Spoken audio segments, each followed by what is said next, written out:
Anda sedang menyaksikan Wacana Nasional. Hakikatnya sejarah adalah merupakan antara tiang seri negara, termasuk Malaysia. Namun apabila sejarah itu diberikan penafsiran yang berbeza-beza, ia mungkin boleh menggencatkan pembangunan negara, bahkan mengganggu keharmonian naratif agung ataupun the grand narratives bagi keberadaan Malaysia ini dapat dipacu pembangunannya. Justru, apakah mungkin penafsiran sejarah dapat dibereskan secara tuntas? Mungkin ia sesuatu yang mustahil. Namun apa yang perlu kita lakukan pada peringkat ini, sementara kita berhasrat untuk mengangkat Malaysia menjadi negara maju, dialog dan polemik berkait dengan penafsiran sejarah ini harus kita perkemaskan, harus kita galakkan. Justru Wacana Nasional pada malam ini bakal memberikan suduhan terhadap tema penafsiran sejarah. 4 panelis yang kami bawakan pada malam ini, saya perkenalkan di sebelah kanan saya adalah tidak asing lagi, merupakan Menteri Kesihatan Bandar Perumahan dan Kerjaan Tempatan Yang Berhormat Datuk Abdul Rahman Dahlan. Assalamualaikum Datuk. Terima kasih kerana menjemput saya. Sejarah Datuk. Sejarah. Apakah forte Datuk dalam hal ini? Saya sudah katakan tadi bahawa dalam konteks perbincangan kita malam ini mungkin saya juga ingin memberi pandangan berkenaan dengan konteks daripada negeri Sabah. Okay. Sebab di Sabah itu juga oleh kerana dinamik politik dan juga pembentukan Malaysia itu agak panas dibahaskan. Ada persepsi sejarah yang perlu ada betulkan? Persepsi sejarah sendiri. Jadi saya ingin memberi sumbangan pandangan mengenai aspek tersebut. Baik. Panelis yang kedua kami bawakan pada malam ini iaitu Saudara Amin Ahmad dari Institut Kajian Kepimpinan dan Pembangunan. Assalamualaikum Encik Amin. Waalaikumsalam. Terima kasih. Kali keberapa kita bersama di udara? Ini kali ketiga. Kali ketiga ya. Boleh dianggap sebagai back by popular demand agaknya. Mana tahu, kita tengok apa yang berlaku nanti. Dan pastinya ya tuan-tuan, kita perlukan wewenangan, autoriti bila membincang sejarah ini. Ada wakilnya dari Persatuan Sejarah, Saudara Aruf Ishak. Assalamualaikum Encik Aruf. Waalaikumsalam. Datuk tadi meminta Encik Aruf untuk membuka lembaran perbincangan ini. Kami hanya perlu bersiap sedia saja. InsyaAllah. Kita bawakan gandingan politik pada malam ini, iaitu Saudara Zul Hazmi Sharif adalah merupakan Timbalan Pengarah Badan Mobilisasi Rakyat Dewan Pemuda Pusat PAS. Ada singkatan namanya, Badan Mobilisasi Rakyat. Badan Mobilisasi Rakyat. Itu istilah Itu pendeknya ya. Jadi pemuda PAS juga ingin mengartikulasikan penafsiran sejarah. Terima kasih hadir pada malam ini. Ya, sama-sama kerana menjemput untuk memberi pandangan dari sudut anak muda, dari sudut pemuda tentang sejarah. Okay. Bagaimana sejarah boleh membentuk. Semua panelis kita pada malam ini semangatnya muda belaka. Ya. Menjadi isu dalam konteks kepemudaan itu. Semua panelis juga bersetuju kalau boleh kita mulakan dengan Persatuan Sejarah untuk membuka perbincangan kita pada malam ini. Kalau bercakap soal penafsiran sejarah, mungkin Persatuan Sejarah punya neracanya, punya perspektifnya, tertingkap bila melihat soal sejarah ini, dan apakah sudut-sudut sejarah yang mungkin perlu diluruskan persepsinya. Saya mulakan dengan Cik Aruf dulu. Terima kasih Saudara Munawar. Saya gembira dapat hadir pada hari ini.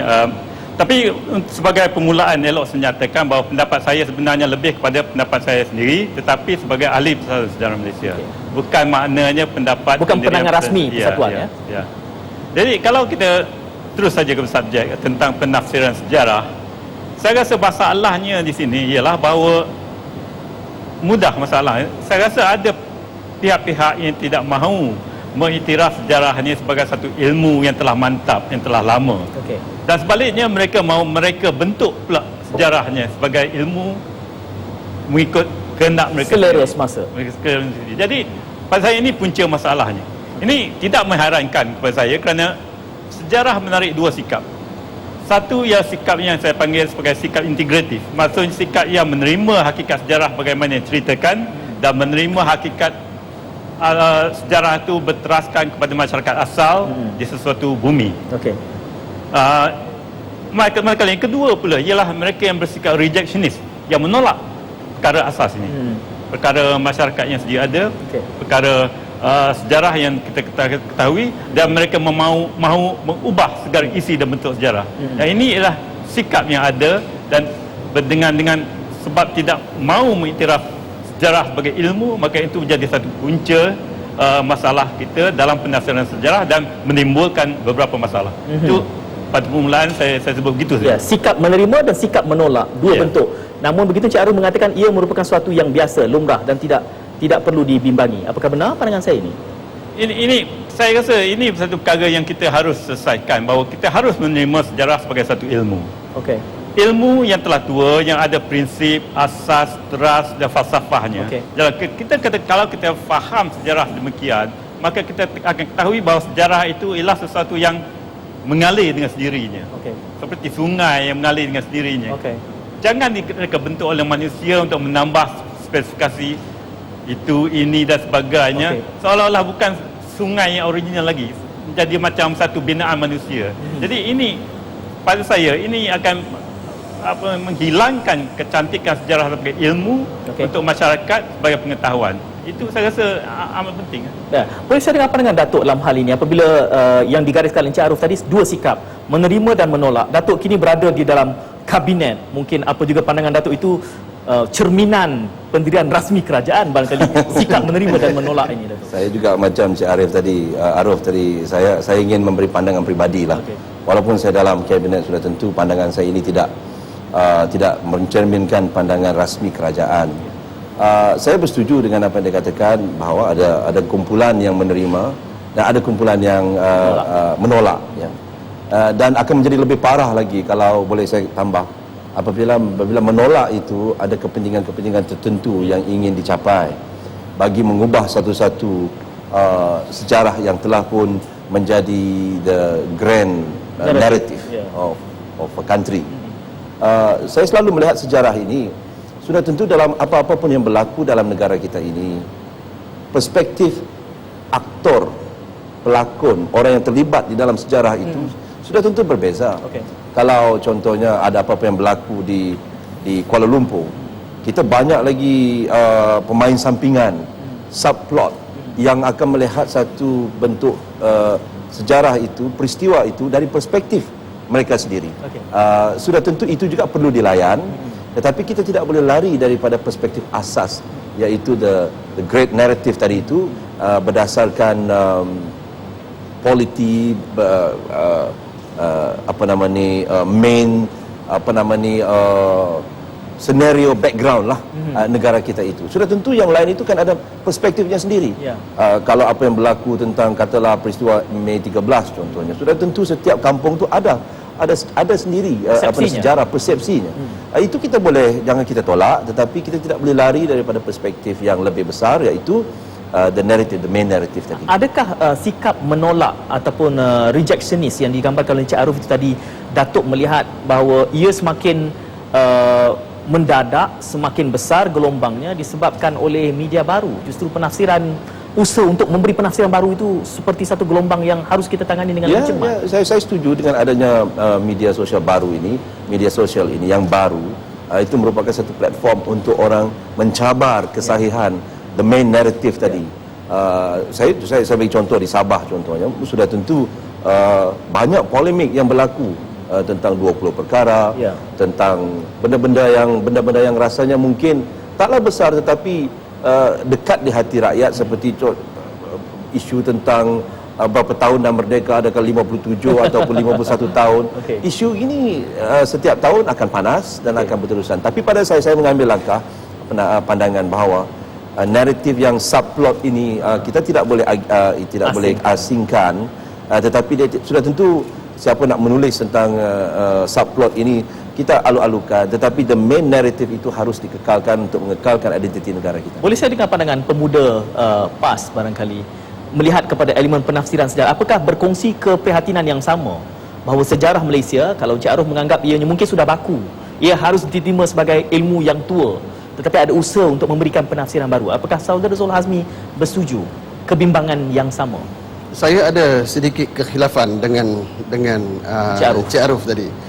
Bagi saya bukan isu terima dan tolak, bukan isu reject. Isunya sekarang ni adalah memperbetulkan. Bukan, dan saya nak rujuk balik kepada tajuk wacana kita, iaitu pentafsiran semula. Bagi saya bukan tafsir. Bagi saya lebih baik, lebih cantik adalah penulisan semula sejarah. Sebab sejarah yang ada, dia bergantung kepada siapa yang memerintah. Ini yang kita tak boleh nafikan. 57 tahun merdeka, diperintah oleh Kerajaan Barisan Nasional, dan sejarahnya ditulis mengikut susur galur Barisan Nasional. Yang memperjuangkan kemerdekaan adalah UMNO. Yang lain hanya picisan. Yang begitunya, begininya. Ini ikut aliran yang yang dimahukan oleh kerajaan yang memerintah. Jadi digambarkan seolah-olah hanya golongan ini sahaja yang memperjuangkan kemerdekaan dan perlu berterima kasih kepada orang ini saja, sedangkan golongan-golongan lain dipinggirkan. Jadi bagi saya ini bukan tafsiran, ini perlu ditulis semula berdasarkan kepada kajian-kajian yang ada. Kan ditambah pula sekarang ni bukan masalah reject, betul. Bukan masalah reject, bukan kita tak nak terima sejarah. Sejarah adalah satu, bukan juga tidak menerima ilmu. Sejarah adalah ilmu. Sebab ilmu sejarah paling tinggi adalah Al-Quran.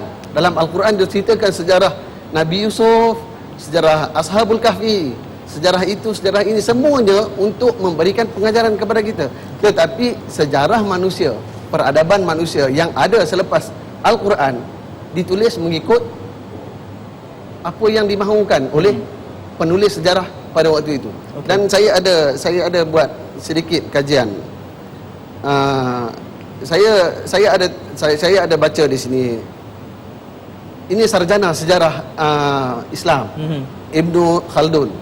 Dalam buku karya agung dia Muqaddimah. Dia mengkritik sarjana sejarah yang bagi dia ada 7 kesalahan. Dia bagi 7 kesalahan, yang mana yang pertamanya sifat partisan. Maknanya dia tulis sejarah itu dia ada kecenderungan kepada matlamat tertentu. Matlamat tertentu. Kemudian terlalu yakin dan percaya kepada sumber. Maknanya dia tidak ada buat kajian yang lebih. Kemudian kegagalan dalam memahami maksud sebenar kejadian.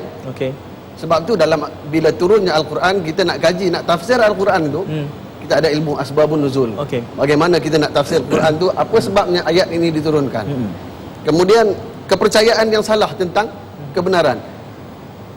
Kelemahan untuk meletakkan sesuatu peristiwa mengikut konteks, kecenderungan biasa untuk mendapatkan sokongan daripada orang atasan untuk mendapatkan pujian. Dia buat satu kajian untuk kepentingan tertentu, kemudian dia dapat datuk, dapat gelaran profesor, dapat apa, itu kepentingan. Kemudian yang paling penting adalah kejahilan tentang prinsip. Ini Ibnu Khaldun tulis pada tahun 1377 Masihi. Apabila disebut perlu ditulis semula, penzahirannya sebagaimana? Kerana bukankah perspektif yang berbeza itu, the alternative view itu sudah pun berada di dalam public domain, di dalam domain massa. Ia hanya perlu dipolemikkan. Kerana apakah bila disebut tadi soal perlu ditulis semula dalam bentuk sebagaimana? Apakah dijadikan kurikulum? Kerana bagi saya, apa juga pandangan yang saudara sebutkan itu sudah pun ditulis, cuma dalam konteks alternative view terhadap sejarah. Apakah saudara bersetuju? Betul, itu bila ditulis semula dalam bentuk alternatif, tidak ada satu kesepakatan dalam sejarah, dalam ilmu sejarah yang asas. Maknanya di sebelah sini ada konteks sejarahnya, di sebelah sini ada konteks sejarahnya, di mana sejarah yang sebenar. Jadi ini yang perlukan kesepakatan pakar-pakar sejarah, ahli-ahli sejarah, pakar akademik untuk bersepakat mencari kebenaran. Yang paling penting untuk kita menulis sejarah adalah kejujuran. Jujur dalam ilmu. Tidak memihak kepada. Menarik di situ satu frasa yang saudara Zul sebutkan bahawa sejarah yang sebenar. Justru timbulnya dua istilah ni, sama ada kita nak menafsir atau ingin menulis. Pandangan saudara Amin dalam hal ini?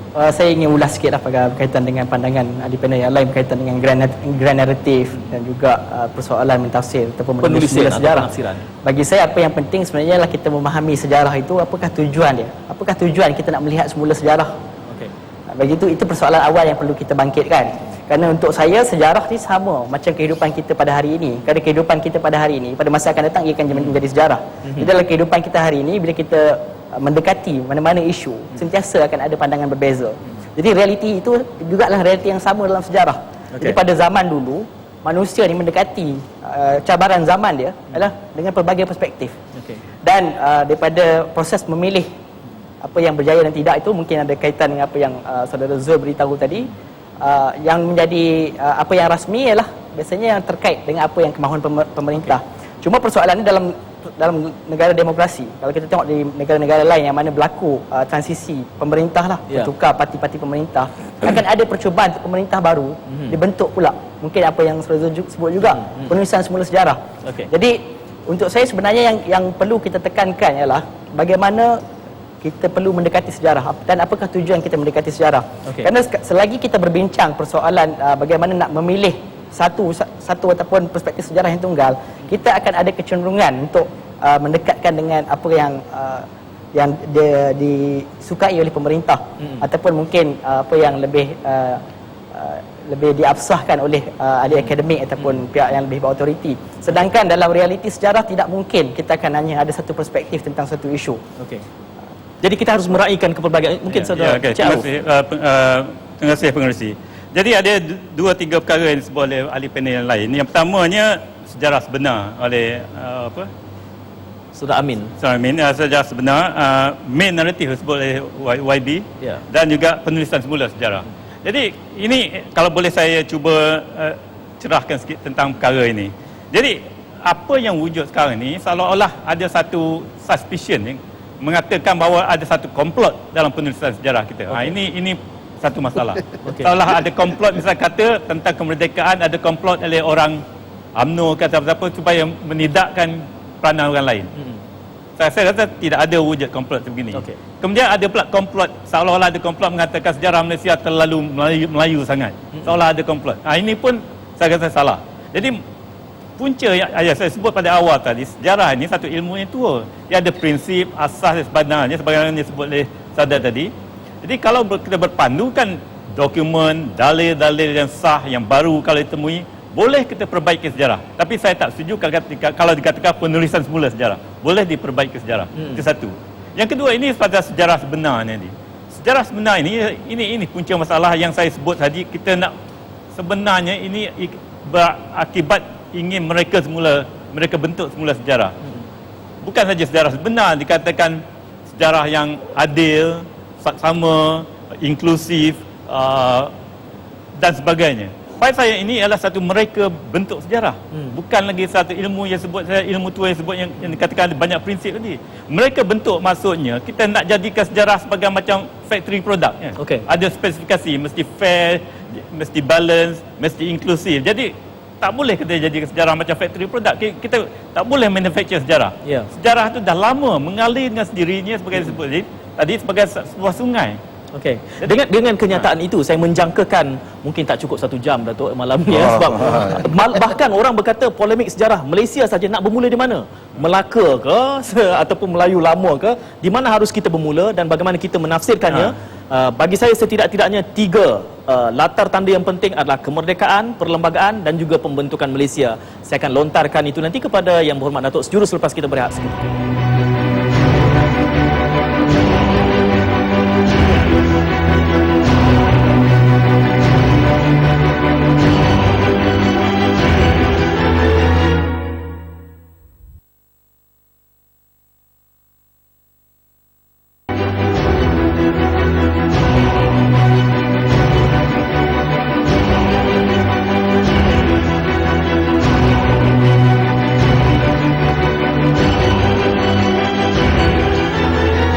Anda sedang menyaksikan Wacana Nasional dan fokus pada malam ini adalah penafsiran sejarah. 4 panelis yang kami bawakan Yang Berhormat Datuk Abdul Rahman Dahlan, Saudara Amin Ahmad, Saudara Aruf Ishak dan Saudara Zul Hazmi Sharif. Di pusingan awal tadi kita bercakap soal penafsiran semula sejarah. Apakah wujud sejarah yang benar yang disepakati dan juga kita bercakap di mana kita harus bermula. Dan saya gantung satu soalan kepada Yang Berhormat Datuk tadi. Bercakap soal sejarah ini pun mungkin 1 jam ini tidak memadai. Di mana harus kita bermula kalau bercakap soal sejarah Malaysia saja? Apakah harus kita polemikkan kepada isu-isu ataupun insiden-insiden utama sejarah? Misalnya pembentukan negara, kemerdekaan, pembentukan Malaysia dan juga sejarah perlembagaan. Bagaimana kacamata Datuk? Saya kira tanda arasnya juga dinamik berdasarkan kepada perkara yang berlaku pada masa kita hidup dalam masyarakat yang ada sekarang ini. Contohnya sekarang ini mungkin apa yang berlaku zaman Kesultanan Melayu Lama itu sudah tidak lagi begitu relevan kepada kita, hanya sebagai satu sejarah yang kita boleh hayati, tetapi tidak dalam bentuk kehidupan seharian kita, the ordinary people lah. Tetapi kemerdekaan kita sudah tentu, walau masih berlaku 57 tahun yang lalu, dan insiden-insiden yang berlaku selepas kemerdekaan itu masih lagi mempengaruhi masyarakat kita dari segi bentuk pentadbiran, dasar dan sebagainya, dan cara kita membawa diri. saya kira itu juga akan bukan nak kata pupus, tetapi akhirnya nanti kalau kita sudah melangkah 100 tahun 200 tahun dari sekarang, sudah tentu kemerdekaan kita 1957 itu sudah terlalu jauh untuk menjadi satu kesan ya kepada masyarakat 200 tahun dari sekarang. Jadi mungkin ada lagi perkara-perkara yang baru. Cuma saya ingin menyentuh sedikit apa yang dikatakan oleh Saudara Zul, sahabat saya tadi. Penulisan. Sebenarnya kalau dikatakan sejarah yang ada sekarang ini salah tafsiran dan sebagainya dan perlu diperbaiki, persoalannya apabila versi baru itu dibentuk, apakah itu tidak salah? Itu pun juga satu sejarah ini agak subjektif. Sebab itu saya katakan malam ini wacana nasional sudah tentu kalau kita balik ke rumah masing-masing, semua mempunyai perspektif berbeza tentang malam ini. Tetapi pada saya yang paling penting ialah perspektif Tuan Syed sebagai the main actor dalam wacana nasional. Sudah tentu RTM, sejarah RTM itu dalam bentuk wacana nasional ini memikirkan tentang program ini, itu yang menjurus kepada the main narrative tadi. Dan kita boleh membuat tafsiran sejarah itu dalam ruang lingkup yang kita buat seharian. Seperti mana yang Tuan Syed kata tadi, tidak ada seorang pun yang tidak dibenarkan melukis ataupun menulis sejarah berdasarkan perspektif mereka. Saya kira itu tidak ada masalah dalam negara kita. Yang paling penting ianya berada dalam public domain, yang seperti mana Tuan Syed kata tadi, yang mana orang boleh membaca contribution pihak-pihak yang berkepentingan di dalam pembentukan negara kita. Kita tidak boleh lari dan tidak boleh menafikan bahawa aktor-aktor yang utama di dalam Perikatan dan juga Barisan Nasional adalah aktor-aktor yang telah menjadi pelakon utama di dalam kemerdekaan negara kita. Tetapi kalau nak dilihat daripada perspektif yang lain, ayo tulis buku dan kita boleh menganalisa dan juga menghayati sejarah tersebut. Tapi itu adalah subplot yang perlu kita ketengahkan. Tetapi untuk mengubah the main narrative, saya kira itu juga satu tindakan yang tidak begitu tepat. Saudara Amin, subplot. Ya, seperti yang saya katakan tadi, memang ada pelbagai pihak yang beraksi dalam sejarah dan masing-masing ada interpretasi yang berbeza. Mungkin atas faktor di zaman dulu sumber maklumat itu terbatas. Dan bagi saya, peristiwa-peristiwa penting dalam sejarah negara itu hanyalah titik-titik yang perlu kita sedar. Tapi itu tidak cukup untuk mendefinisikan segalanya. Kerana kita tengok misalnya dokumen-dokumen dari pejabat kolonial misalnya, apabila ia dibuka untuk akses kepada orang awam, berarti kita ada peluang untuk menemui fakta baru yang mungkin membantu kita untuk menilai semula pandangan-pandangan kita yang lalu. Jadi di sini yang mungkin saya berbezalah dengan apa yang Cik Arif cakap, walaupun sejarah itu adalah satu bidang yang lama, tapi ia tidak pernah membataskan peluang untuk kita merenung semula. Dan kalau kita biasa mendengar pandangan yang mengatakan siapa yang melupakan sejarah mungkin akan dikutuk kerana mengulangi kesilapan pada masa lalu. Dalam perkataan yang lain, dalam proses kita nak cuba mewujudkan negara yang ideal ataupun kehidupan bermasyarakat yang ideal, akan ada percubaan-percubaan yang mungkin gagal dan berjaya. Sebab itu saya lebih suka dalam proses kita melihat sejarah ni, kita bertanya apakah tujuan. Adakah kita, bagi saya generasi baru dan mungkin generasi-generasi yang lebih muda daripada saya, melihat sejarah ni lebih kepada mencari apa yang kita nak capai pada masa akan datang. Kita tidak mahu mengikat diri kita pada sejarah. Kerana untuk kami, kegagalan ataupun kejayaan pada masa lalu tidak menjanjikan apa-apa untuk pada masa hadapan sekiranya kami tidak berbuat apa-apa untuk pada hari ini. Jadi untuk kami membuka versi-versi alternatif berkaitan dengan sejarah masa lalu juga mengajar kita pada masa hari ini dalam suasana demokrasi. Kita tahu bahawa memang sentiasa ada pandangan berbeza. Dan ini juga kita kena faham bagaimana wujudnya perlembagaan. Kerana perlembagaan sentiasa membuka ada keluasan tafsiran. Kenapa? Kerana itulah realiti masyarakat. Perlembagaan itu boleh diubah. Kenapa? Kerana itulah realiti masyarakat. Apabila masyarakat mempercayai, majoriti mempercayai dan memberi kuasa kepada satu pihak, berarti ia ada peluang untuk mengubah perlembagaan dan juga tafsiran-tafsiran tentang kehidupan. Jadi bukan berarti kita menolak sepenuhnya, tetapi kita sentiasa percaya, sentiasa ada ruang berdasarkan fakta-fakta baru ataupun mungkin kata realiti-realiti baru yang mungkin sejarah fakta-fakta ataupun penafsiran masa lalu sudah lagi tidak relevan. Setidak-tidaknya Encik Zul, 3 insiden utama yang pada hemat saya secara peribadi, mungkin ada banyak lagi, tapi saya menggariskan tadi sejarah kemerdekaan, sejarah pembentukan perlembagaan, sejarah pembentukan Malaysia. Sekurang-kurangnya pada 3 insiden ini, apakah tertingkap alternatif ataupun elemen yang mungkin tidak diperkasakan pada kacamata Saudara Zul yang harus dimurnikan sejarah 3 insiden ini? Bagi saya begini, bila saya kata penulisan semula bukan bermaksud kata kita padam sejarah yang lama, kita buat baru, tak. Kita perbaiki dengan kita tulis, memperbaiki sejarah yang ada. Terasnya dah ada. Kemerdekaan 31 Ogos 1957. Itu kita dah tahu. Semua sepakat kita merdeka. Cuma ada kalangan profesor yang kata kita tak pernah dijajah. Itu cerita lain. Itu pun penafsiran juga. Itu pun juga penafsiran daripada profesor yang tersebut. Cuma saya kata kita dalam macam saudara Amin kata, kita benda berlaku dalam perjalanan seharian. Apabila kita bertemu dengan orang ini kita akan dapat input-input yang berbeza. Daripada input-input ini kita akan garapkan, memperkukuhkan teras yang asal. Sebabnya sejarah, kita nak tengok sejarah untuk memperbetulkan diri kita, untuk jangan buat lagi perkara-perkara yang lama. So anjakan kita untuk ke depan, untuk membina jati diri kita, kita kena tahu siapa kita. Jadi siapa yang membentuk negara, siapa yang memperjuangkan kemerdekaan, siapa yang menyatukan Borneo dan Semenanjung, pembentukan Malaysia. Ini yang kita perlu tahu.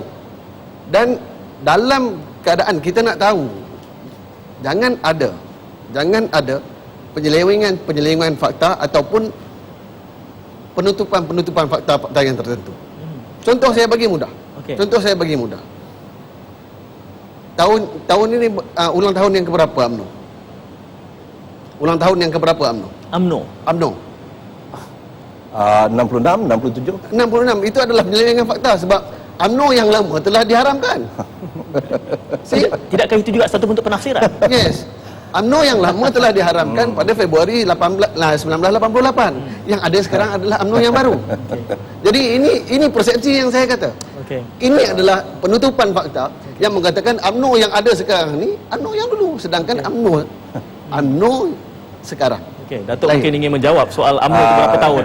Itu saya kata, potong kek nombor berapa, Datuk? Encik Zul, kalau Encik Zul katakan kemerdekaan 1957 pun kalau dikatakan kepada orang Sabah nanti dibaling batu. Jadi Encik Zul pun salah, bukan 1957. Kemerdekaan untuk orang Sabah 1963. Ya, betul. Tetapi saya rasa dalam penulisan sejarah dan pentafsiran sejarah ini, saya sudah katakan tadi, kita tidak boleh, mana boleh kita boleh masukkan semua yang berlaku dalam sejarah kemerdekaan negara kita dalam silibus sekolah contohnya. Begini tebal bukunya. Tetapi kita kena melihat the main events, ya. Sudah tentu kita tidak boleh menidakkan Tengku Abdul Rahman dan juga pemimpin-pemimpin lain yang betul rapat dengan Barisan Nasional Perikatan yang menjadi pemain utama. Tetapi tidak pula kita katakan bahawa yang lain-lain itu tidak memainkan peranan. Penulisan perbetulkan saya, Cik Arif, dalam silibus sejarah sekolah pun ianya bukan ditulis oleh orang politik. Ianya ditulis oleh panel-panel sejarah. Profesor-profesor sejarah yang dituduh oleh Surah Zul mendapat datuk tadi. Tak betul lah. Bukan saya. Betul lah. Tadi kalau tulis UMNO baik Barisan Nasional dapat datuk. Ini tak berapa betul. Itu sebab yang saya katakan tadi. Ya, kita tidak boleh mau mengubah sejarah itu berdasarkan kepentingan politik. Itu yang saya nakkan. Kalau dikatakan UMNO ni 66 itu pun salah, saya rasa polemik itu terlalu rendah untuk Cik Zul lah. Untuk dia budak-budak PAS kat Cawangan lah yang buat, bukan dekat National TV. Jadi itu asas yang saya sebut tadi, bahawa tidak ada komplot. Itu penting. Sejarah memang ditulis oleh orang profesional dalam bidang akademik. Jadi saya menyambung di sini tentang tadi main naratif Datuk Menteri sebut. Saya rasa semua ahli panel setuju bahawa naratif utama tu memang dah elok. Memang tak perlu ditulis mula. Cuma boleh diperbaiki dengan dalil dan evidence yang baru. Saya rasa ini yang penting difahami oleh semua orang di Malaysia, rakyat Malaysia. Ini benar kerana kalau ramai kita ni kabur tentang apa itu ilmu sejarah sebenarnya. Itu yang saya sebut dari awal tadi, tapi saya tak jelaskan dengan lebih meluas bahawa sejarah ni, dan saya juga berpandukan kepada Ibn Khaldun bahawa sejarah ini semua mengata dunia sama. Sejarah negara mana-mana pun, bahawa sejarah itu ialah civilizational narrative, bahawa pengkisahan satu tamadun. Ketamadunan. Jadi oleh pengkisahan satu tamadun, jadi naratif utama tamadun dia memang tak boleh dirubah, memang dah ada asas-asasnya dan segala fakta-faktanya. Jadi pengkisahan tamadun kita kalau di Malaysia ini, apa yang kita harus sedar bahawa Malaysia ini sebahagian dari satu habitat manusia. Yang habitat manusia ini ialah Kepulauan Melayu. Itu asas sejarah di mana-mana pun. Dia di negara Arab, habitat Arab. Itu asas sejarah dia. Dan habitat itu mempunyai bangsa peribuminya. Di Arab ke, di negara Cina pun, di Kepulauan Melayu ada masyarakat peribuminya. Jadi habitat dengan masyarakat pribumi itulah menjadi teras kepada sejarah pengkisahan tamadun. Itu bukan maksudnya sejarah kita tidak bermula dengan merdeka tahun Portugis sampai 1511 kan. Sejarah kita dari mula adanya tamadun kita. 5,000, 6,000 tahun dulu, walaupun tidak tertulis, sejarah itu wujud. Jadi asas sejarah, ilmu sejarah ialah pengkisahan tamadun. Itu yang saya katakan tadi, tamadun itu mengalir dengan sendirinya ribuan tahun. Jangan direka bentuk oleh manusia yang cuba dibuat sekarang. Dan ditambah spesifikasi fair, balance, inklusif dan sebagainya. Jadi kita tak mahu guna sungai, kena nak bina satu kanal pula, man-made. Jadi sejarah tak boleh jadi man-made. Jadi itu teras asas sejarah. Pengkisahan tamadun itu jelas. Kita cuma nak gali semula nak tambah pengetahuan apa lagi yang boleh dicari tentang tamadun itu. Sebab tu saya kata tadi Pak Hussein, saya kata tadi asas utamanya adalah kejujuran. Kejujuran pengkisahan. Ke arah mana? Untuk apa sejarah itu ditulis, dibukukan ataupun kita baca, kita belajar adalah untuk kita mengimbau sejarah sebagai panduan kita untuk ke depan. Jadi kejujuran itu penting. Bagaimana perjalanan kita jujur saja. Jujur dengan apa yang berlaku. Kadang-kadang macam Saudara Amin bagi tahu tadi, pengkisahan kita sejak kita berjalan seharian adalah sejarah kita. Semalam, apa yang berlaku semalam adalah sejarah. Kadang-kadang kita sendiri pun tipu. Tulis dalam diary, oh hari ini semalam aku seronok, sedangkan tak seronok. Tapi itu kata kejujuran. Sebabnya kita nak tengok apa yang berlaku sebagai teladan untuk kita maju ke depan supaya kita tak melakukan perkara-perkara yang dah berlalu. Dan benda yang sama dinyatakan oleh Ibn Khaldun yang saya petik tadi. Ini adalah perkara yang biasa. Perkara yang Ibn Khaldun cakap 1377 dulu. Bahawa ada para penulis sejarah atau yang akan melakukan perkara-perkara yang macam tu. Bukan saya kata, itu Ibn Khaldun yang kata, saya cuma memetik. Akan ada yang macam tu. Jadi asas utamanya adalah kejujuran. Kita nak apa? Sejarah. Saya lihat Saudara Amin sangat liberal di dalam meletakkan acuan untuk kita mendekati istilah yang Saudara Amin sebutkan tadi. Soal yang ditimbulkan sini adalah kejujuran. Kalau itu merupakan inisiatif peribadi kita untuk memahami sejarah, apakah masih timbul isu kejujuran? Lantaran ia merupakan inisiatif peribadi, keinginan kita untuk memahami sejarah. Bagi saya persoalan kejujuran, jika kita merasakan kita jujur, itu tidak menjadikan secara automatik pihak lain tidak jujur. Itu bagi saya prinsip asas yang perlu ada pada orang yang jujur. Kalau kita rasa kita jujur, itu bukan bererti orang lain tidak jujur. Ya. Jadi kalau kita tengok misalnya dalam penulisan yang mungkin banyak kita sebut dalam sejarah, misalnya dalam penulisan catatan Abdullah Munshi, jalanan dia, itu mungkin pandangan peribadi dia. Pandangan peribadi beliau tentang kehidupan masyarakat pada zaman dia. Itu tidak menjadikan ahli sejarah tidak boleh mengutip pandangan-pandangan beliau. Dan pada masa yang sama, tidak menjadikan ahli-ahli sejarah perlu menerima secara mutlak pandangan-pandangan beliau. Masih terbuka pada pandangan-pandangan berbeza yang berkaitan dengan ini, kerana bukan Abdullah Munshi seorang yang hidup pada zaman tu. Maksudnya ada pihak-pihak yang lain. Sebab itu saya mungkin agak liberal dari segi penafsiran sejarah. Kerana saya melihat dalam konteks kenegaraan adalah dokumen paling tinggi adalah perlembagaan. Dokumen perlembagaan itu sendiri adalah meletakkan prinsip-prinsip itu. Maksudnya terbuka kepada perubahan. Tidakkah di situ saja sudah ada penafsiran yang berpotensi menimbulkan pergeseran? Kalau bercakap soal penafsiran perlembagaan sahaja. Ya, bagi saya begini, bagi saya dalam sejarah sendiri pun memang banyak kisah-kisah pergeseran akan berlaku. Kita tidak dapat mengelak. Kalau kita nak ambil sejarah Islam pun banyak pergeseran. Jadi kadang-kadang kita ni kerana kita merasakan pergeseran itu perkara yang negatif, maka kita cuba mengelak ataupun mungkin tidak menceritakannya. Kerana kita merasakan lebih baik kita mempromosikan keamanan. Walhal bagi saya, untuk seorang ahli sejarah yang jujur dan tulen, ia hanya perlu menceritakan sebagaimana ia berlaku. Jadi terpulang kepada orang ramai bagaimana untuk melihat, meletakkan pemberat yang manakah yang perlu diutamakan. Dan sebagaimana yang saya sebut di awal tadi, apakah tujuan kita untuk melihat sejarah adalah untuk kita nak move forward, kita nak bergerak ke hadapan. Jadi apakah yang dirasakan penting? Ya. Dan jangan kita lupa bahawa peristiwa-peristiwa yang kita hadapi sekarang dan mungkin juga pada masa akan datang sedikit sebanyak juga telah pernah berlaku pada zaman dulu dan ada percubaan-percubaan untuk menyelesaikan berdasarkan realiti pada zaman tersebut. Ya. Tetapi pada zaman ini mungkin realitinya berbeza. Hari ini masyarakat mungkin lebih ramai terdidik oleh kerana peluang ekonomi yang lebih baik dan juga kemajuan yang lebih baik. Jadi terdidik, jadi mungkin ada pandangan berbeza dengan ayah atau ibu bapa. Ya. Setidak-tidaknya penafsiran terhadap insiden pembentukan Malaysia itu sendiri ditafsirkan dalam pelbagai tertingkap yang kemudiannya bisa menimbulkan persepsi dan tindak tanduk ataupun tindak balas yang berbeza. Kita ada orangnya yang mungkin boleh memberikan pencerahan di sini. Yang Berhormat Datuk akan menangani aspek itu dalam konteks pembentukan Malaysia sejurus selepas kita berjeda seketika. Teruskan kesediaan anda.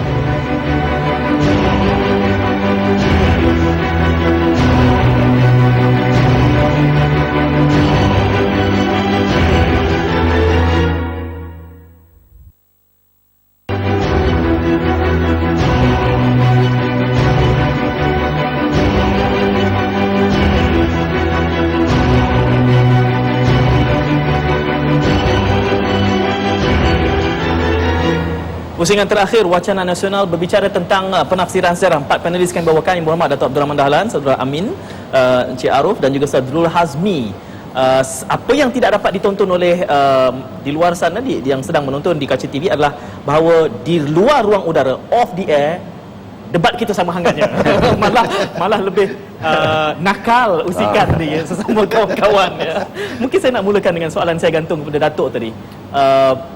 Pembentukan Malaysia itu sendiri pun terdapat persepsi-persepsi yang bisa menimbulkan pergeseran kalau tidak kita luruskan, kalau tidak kita murnikan. Saudara Amin sangat liberal dalam erti kata tidak mengapa, itu suatu benda yang normal.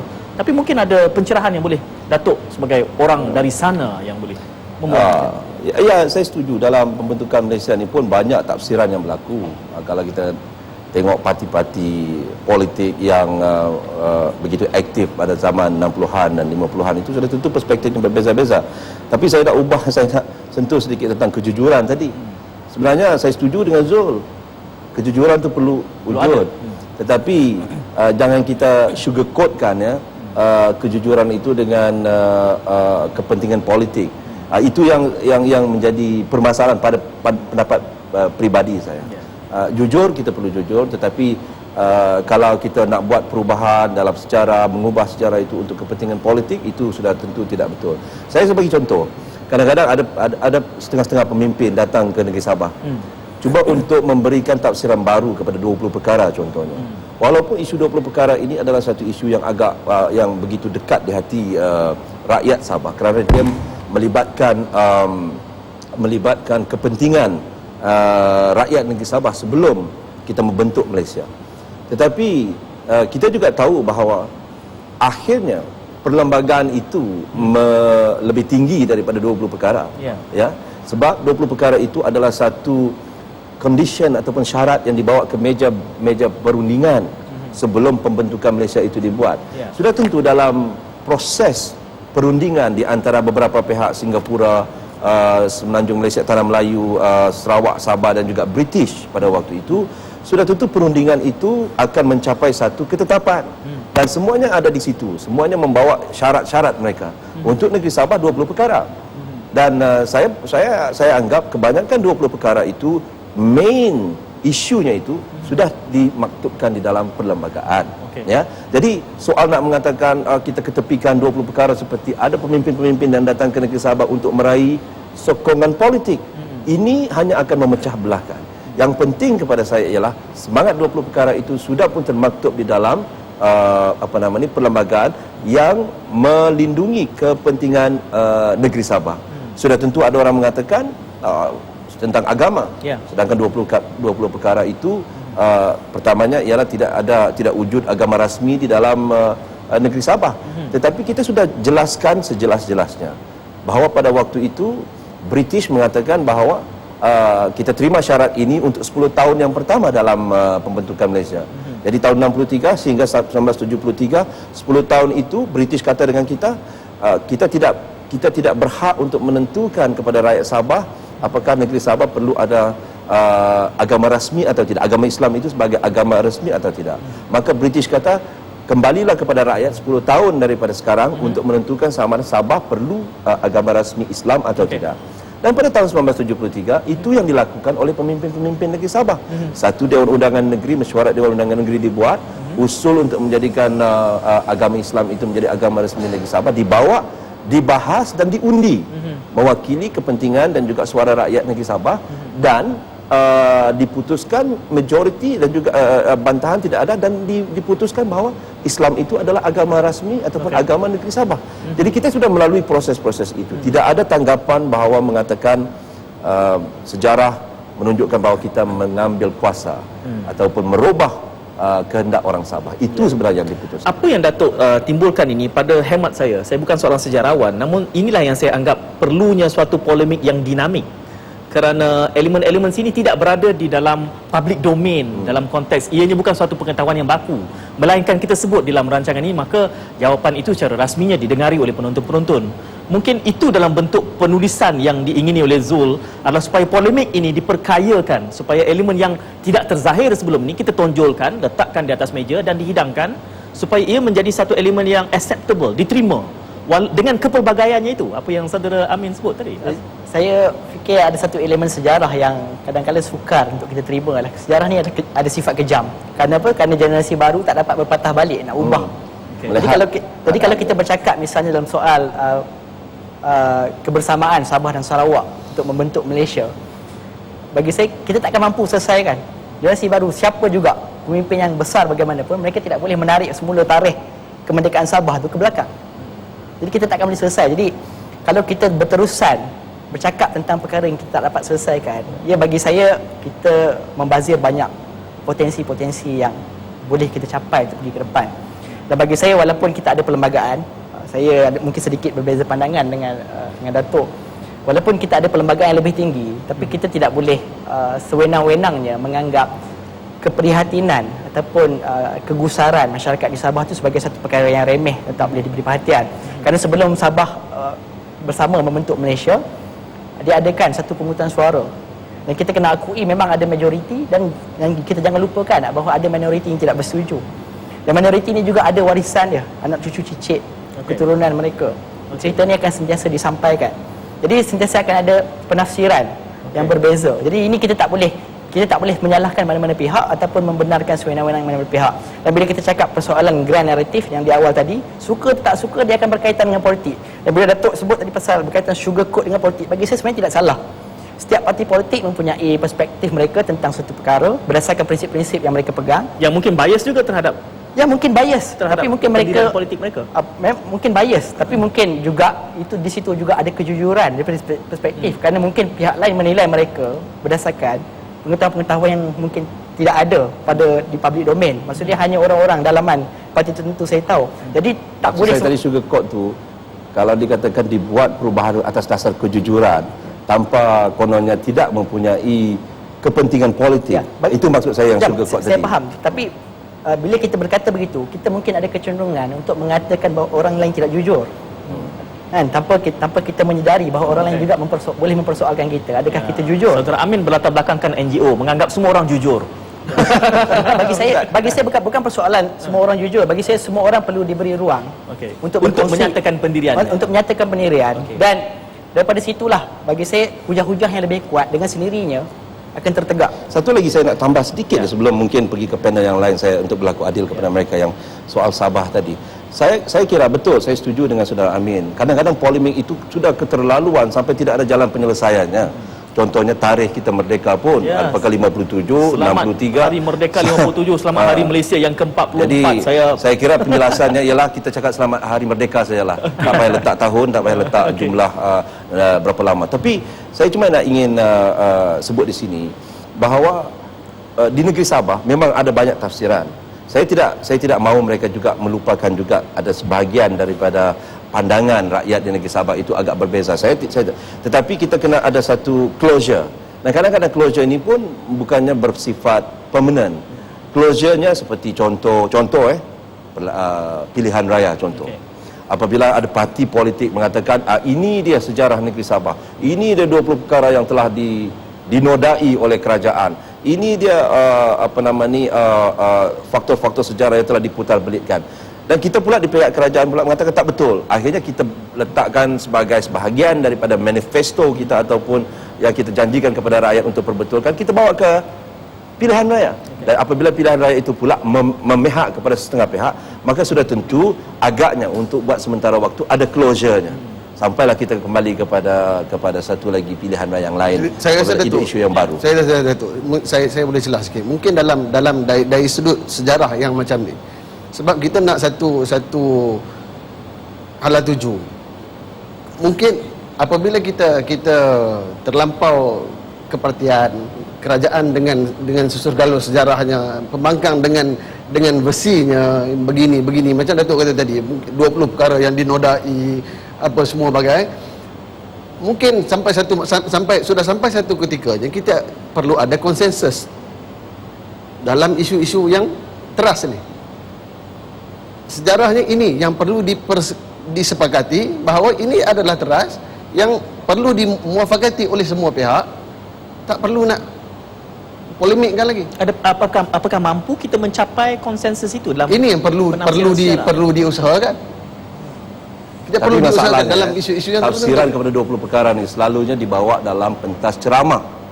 Sebab itu saya katakan masalah yang saya rasa yang menjadi masalahnya ialah apabila penafsiran sejarah itu dibuat dalam pentas politik.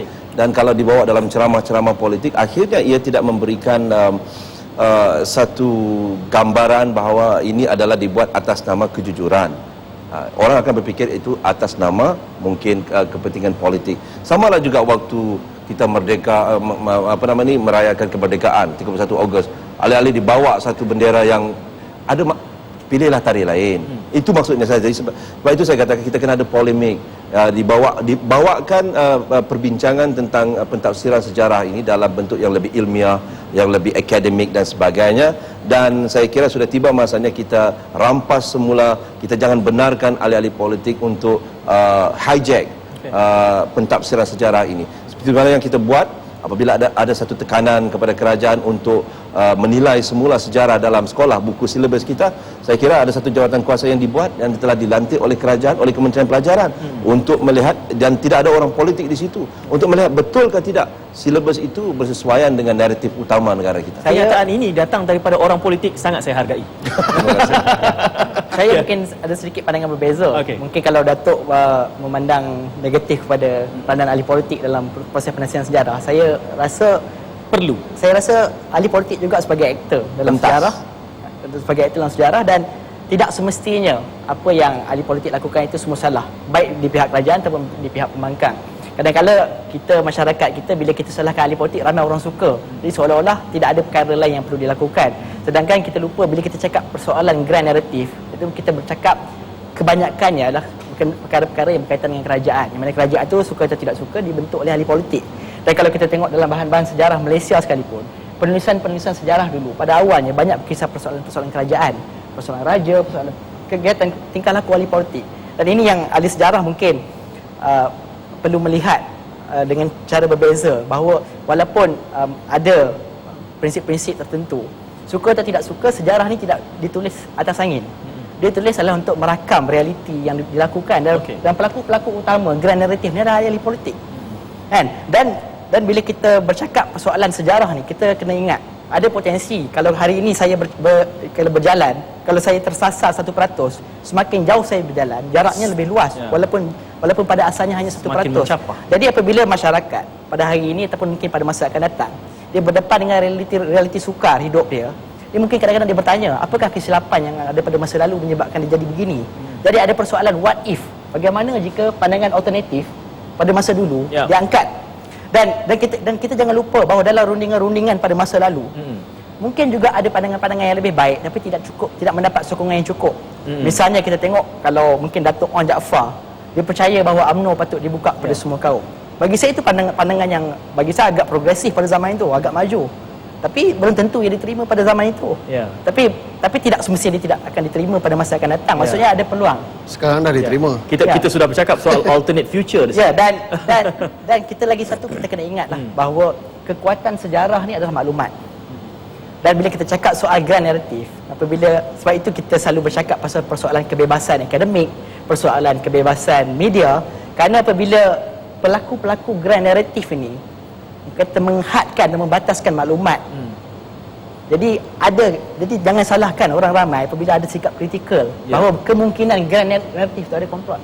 Encik Aruf. Ya, mungkin bukan di pihak ahli akademik, tapi pelaku-pelaku politik itu yang kemudian dirakam oleh ahli akademik. Ya. Saya ingin dengar pandangan Encik Aruf, mendengar pandangan panelis-panelis yang lain dalam hal ini. Jadi saya masih yakin bahawa sejarah ni ialah ada asas yang amnya, yang benar untuk semua negara bahagian dunia. Tetapi sejarah juga ada sesuatu yang khusus tentang sesuatu kawasan, masyarakat, wilayah yang saya sebut habitat tadi. Jadi kita tidak boleh terpengaruh dengan pandangan-pandangan dari luar tentang apa yang berlaku dalam habitat kita, dalam masyarakat kita, yang pada saya trustnya ialah masyarakat pribumi itu. Jadi contohnya kalaulah kita menengok dokumen, memang sejarah berdasarkan dokumen. Jikalau kerajaan British mengeluarkan banyak dokumen yang baru, tidak semestinya kita harus menulis membaiki sejarah kita berdasarkan dokumen yang baru dikeluarkan. Kerana banyak juga daripada dokumen itu mengandungi tafsiran. Dan pada saya, tafsiran orang Inggeris tidak semestinya sesuatu yang betul terhadap kita. Maka itulah misal kata dalam May 13, maka orang mengatakan bahawa ada dokumen baru mengatakan itu adalah tafsiran dan pandangan orang Inggeris. Tidak harusnya diterima sebagai sesuatu untuk membaiki sejarah kita. Saya harus akui bahawa inilah antara wacana nasional yang paling terbuka, berlapang dada ke semua panel dan mungkin paling sihat dalam sumbang saran yang diberikan oleh kesemua belah yang ada. Mudah-mudahan kita ada kesempatan untuk mempertajamkan lagi dengan memberikan skop yang lebih khusus agar dengan keterbukaan ini, polemik sejarah yang sebegini akan membantu asas kenegaraan yang lebih kukuh mencapai ke negara maju. Tidak kira berbeza pandangan, tapi kita boleh bersetuju dengan perspektif yang dibawakan yang begitu. Terima kasih saya ucapkan kepada keempat panelis pada malam ini. Jangan lupa untuk terus mengikuti wacana nasional dalam episod-episod yang mendatang. Kita jumpa lagi. Assalamualaikum, salam muhibah, salam satu Malaysia.